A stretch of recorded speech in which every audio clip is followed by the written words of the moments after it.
Praise the Lord. కొనకక నిద్రపోక కాపాడుచున్న క్రీస్తు యేసు నామములో ఆయన జనులందరికీ కృపాక్షేమములు వెంటవచ్చును గాక. ఈ దినపు యేసయ్య జీవపు మాట 125వ కీర్తన 2వ చరణం. యెహోవా నిత్యము తన ప్రజల చుట్టూ ఉండును. యేసయ్య కలువరి శిలువ రక్తముతో కడగబడి లోకముల నుండి పిలవబడి ఏర్పాటు చేయబడి ఆయన స్వకీయ సాంపాద్యముగా సొత్తుగా తన ప్రజగా మారిన నా దేవుని పరిశుద్ధ దైవ జనాంగమా, ఆయన తన ప్రజల ఎడల ఎంతో ప్రేమ కలిగిన వాడై ఉన్నాడు, ప్రీతిగల దేవుడై ఉన్నాడు. దీనికి నిదర్శనమే తన ప్రజల చుట్టూ ఆయనే ఉన్నాడు అని చెప్పుట. ఆత్మస్వరూపిగా అదృశ్య దేవునిగా పరాక్రమ గల సూర్యుని వలె తన ప్రజల నలుదిక్కుల నిలిచి పైన క్రింద ఆవరించి చుట్టూ ఆయనే ఉంటూ కాపాడుకొనుచున్నాడు. మట్టి మనిషి చుట్టూ మహిమగల దేవుడు నిలిచి ఉండడం ఎంత ఆశ్చర్యకరము. ప్రస్తుతపు దినములు అపాయకరమైన చెడు దినములు, దుర్దినములు, ఆత్మీయులను సహా పడద్రోయుచున్న దినములు, నలువైపుల భయము, కలవరము, ఆందోళన కార్యములు కనబడుచున్న దినములలో మనం ఉన్నాము. యెరూషలేము చుట్టూ పర్వతములు ఉండి ఎలా కాపాడుచున్నవో అలాగే ఆయన తన ప్రజల చుట్టూ అన్ని విధములుగా అన్ని వైపులా ఉండి కాపాడును.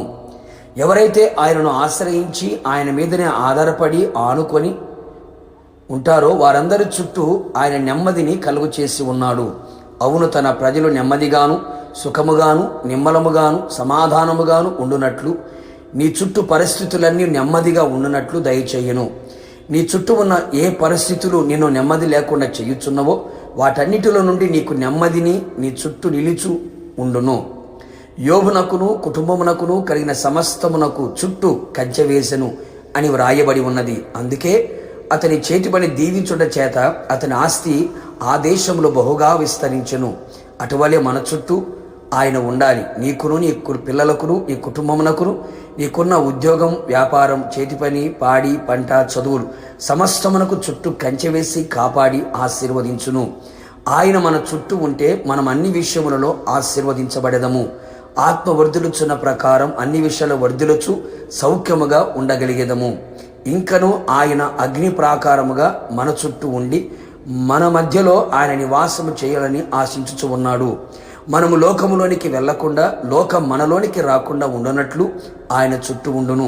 ఏ శత్రువు కార్యాలు మన మీద దాడి చేయకుండానట్లు అగ్నికి ఆహుతైపోవునట్లుగా చెయ్యును.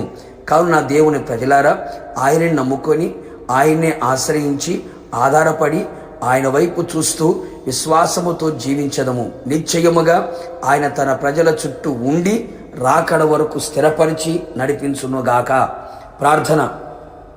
కృపాసత్య సంపూర్ణుడైన యేసయ్య, మరొక్క మారు మీ పాదములకి నిండు మనసుతో కృతజ్ఞతాస్తుతులు చెల్లించుచు ఉన్నాం. మేము మీకు ప్రజలమై ఉన్నాము, మీరు మాకు దేవుడివై ఉన్నావు. అందును బట్టి మిమ్మల్ని స్తుతిస్తున్నాం ప్రభువా. మీ ప్రజల చుట్టూ మీరు ఉన్నందుకు మిమ్మల్ని స్తుతిస్తూ ఉన్నాం. అవును తండ్రి, మీ రక్తము చేత కడగబడి బాప్తిసం పొంది ఆత్మ చేత ముద్రించబడి మీ స్వకీయ సాంపాద్యముగా మార్చబడిన మీ ప్రజల చుట్టూ మీరే ఆవరించి నడిపించుచూ ఉన్నందుకే మీకు స్తోత్రాలు. చుట్టూ నెమ్మదిని కలుగు చేసి శత్రు భయము లేకుండా చేసి ఉన్నందుకే మీకు స్తోత్రాలు. చుట్టూ ప్రభు మీరే ఉండి సమస్త విధములుగా కాపాడుచు అన్ని విషయములలో ఆశీర్వదించుచు ఆత్మలు వర్ధిల్లుచు ఉండేటట్లుగా మీరు చేస్తూ ఉన్నందుకే మీకు స్తోత్రాలు. అగ్ని ప్రాకారముగా ఉండి లోకములోకి వెళ్లకుండా లోక ఆశలు మాలోకి రానివ్వకుండా పరిశుద్ధాత్మ అగ్ని ప్రాకారం మా చుట్టూ వేసినందుకై మిమ్మల్ని స్తుతించుచూ ఉన్నాం. మీరు ఆకాడే పర్యంతము మీరు మా చుట్టూ ఉండండి ప్రభా, మీకు స్తోత్రాలు. మీ మీద ఆనుకొని జీవించిన మీ ప్రజలెడల గొప్ప కార్యాలు చేసి మీరు ఆకడ పర్యంతం నడిపించి మీ మహిమగల రాజ్యమునకు సిద్ధపరచమని యేసు నామములో అడిగి పొందుకున్నాము తండ్రి, ఆమెన్. నిశ్చయముగా మీ చుట్టూ మీ కుటుంబస్తులందరి చుట్టూ ఆయన నిలిచి ఉండునుగాక. God bless you.